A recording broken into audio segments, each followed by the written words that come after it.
In our digital age, the technology industry is an essential driving force behind innovation and economic growth. However, the sector has long been dominated by men.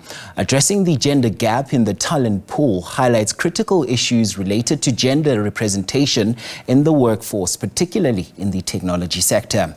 In the realm of technology, there's a significant underrepresentation of women who constitute only 23% of the technology workforce.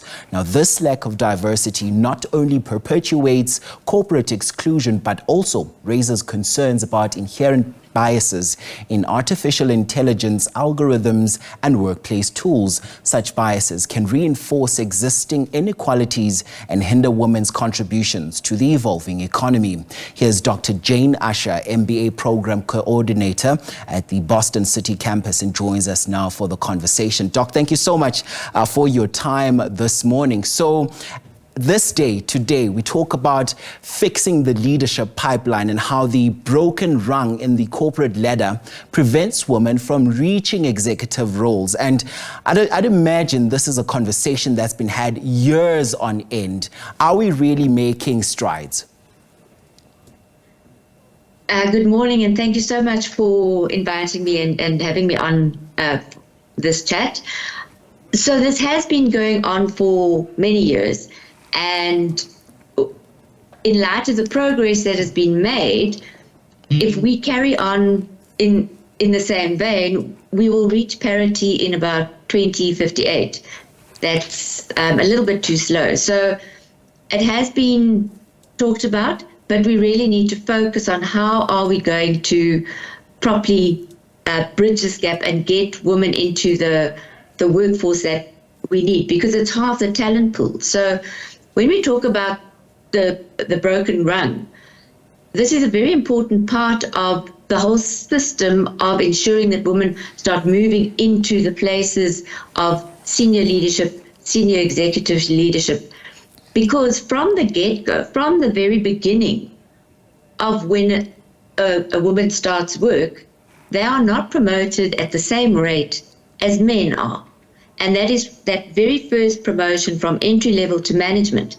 And this has a ripple effect going forward, because then there are less women in the talent pool. Women also get disillusioned with corporates. They may leave. Here they may go overseas. But some of them are starting their own businesses, which is a good thing. However, there are challenges and areas there that need to be sorted out as well. So I think it's a very important element for us to talk about, and it's not a woman's problem. It's a leadership crisis problem that we need to come together as a collective and work out systemic ways and holistic ways of ensuring that we start moving women through the ranks and using the power and the innovations and the creativity that come from a woman different perspective in our leadership teams. And just as you touched on some of the challenges there, Doc, I actually wanted to pick your brain on this, because seemingly the challenges keep growing year in, year out. And, you'd hear in some conversations where women say that when they eventually get there, they have to work twice as hard to prove themselves. How do we move and navigate around this obstacle?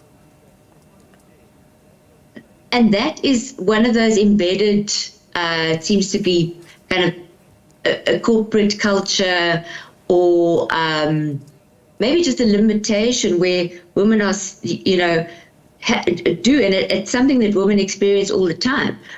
So I think one of the things that could help is ensuring that we've got mentorship programs are going on, and that's super. But we need to work, women need to support each other, number one, in terms of sponsorship and advocacy. So we need to be advocating for each other in terms of promotions and that. But it's not only women to support women.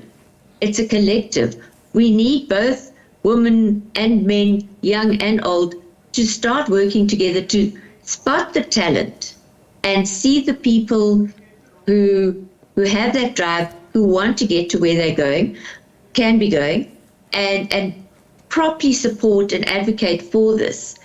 And this is where another element that is very exciting is the use of technology now, because women have also so many roles that they are juggling. They've got childcare, they may have parent care, then they've got to work. And it is so that women do take on more of the household chores. And I'm not saying that's in every household, so please, don't get upset about that. But it is seen to still be that way, and so they need to be able to juggle and be more flexible. And this is where technology is aiding remote work and hybrid work, because then women are able to juggle these roles and work at different times, get around their other responsibilities. Not that work would be a secondary focus in their lives, but it does give them the flexibility to plan their work schedules. But people need to understand that if someone is not in the office, it doesn't mean they're not working. So if you're in the office, you could be wasting lots of time socializing and having coffee, and that's what often does happen. And so we need to start changing the view of remote and hybrid working so that we can enable women to really come to the fore and see what we can add, because we've got a lot to add to organizations and then to their the bottom line. So it should be embraced. And I like that you mentioned that, because on many times we always hear about the elements and the dynamics that you talk about right now, that all these elements are usually woven in together to see women not only make it, but also thrive in these positions that they occupy. Let's talk about bridging this gender gap that we talk about in executive employment and future industries. Technology is also an equalizer for inclusion in the future workforce. How do we ensure an all-inclusive environment for women on this front?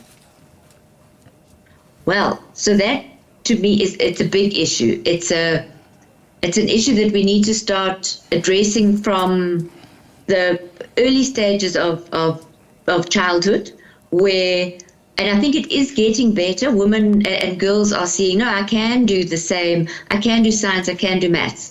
And so those stereotypes are being broken down little by little. I don't think it's fast enough.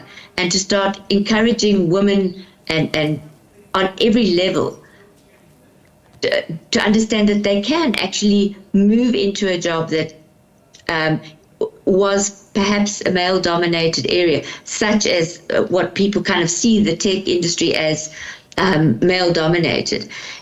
And this, we need to have programs available that, whether they're short programs or long qualifications, there's always a requirement, a mix of both. You may need certain quick skills for something that you just need to upskill yourself, but that having a qualification that introduces areas such as managing disruptive technologies, how do you do this, so that women understand this and are able to embrace it and make decisions in terms of tech and business and how they can use what they are learning. So it starts really from school, and it keeps on throughout a person's life journey and work journey, because and nowadays we move jobs. We don't stay in the same job for 30 years as it was before. And that's where women need to be aware and be looking and talking to each other and networking and connecting, so that they can see what's out there and embrace it, and then use the online education platforms are fantastic, and those main modalities for learning at your own time can help you move into something that maybe gets your attention. You thought you were, pegged in this hole, but maybe tech actually does excite you. And there are a myriad of positions available for women in different industries that are underpinned by tech. So I don't think we should be scared of it. I think women need to learn about it, embrace it, because now's the time for us to do that, and to ensure that we have a voice in how algorithms are set up, so that there's not the biases that we've seen happen at this stage. So, it's a wide thing, but it starts from the ground up. But it doesn't mean that people or women who are in their 20s, 30s cannot move into a different sector. And the tech element does assist them to do that. Listen, Doc, I wish we had more time to further unpack, but I must thank you so much for your time and insights on the program this hour. It's really much appreciated. That's, of course, Dr. Jane Usher, who's MBA Programme Coordinator at Boston City Campus, chatting to us there.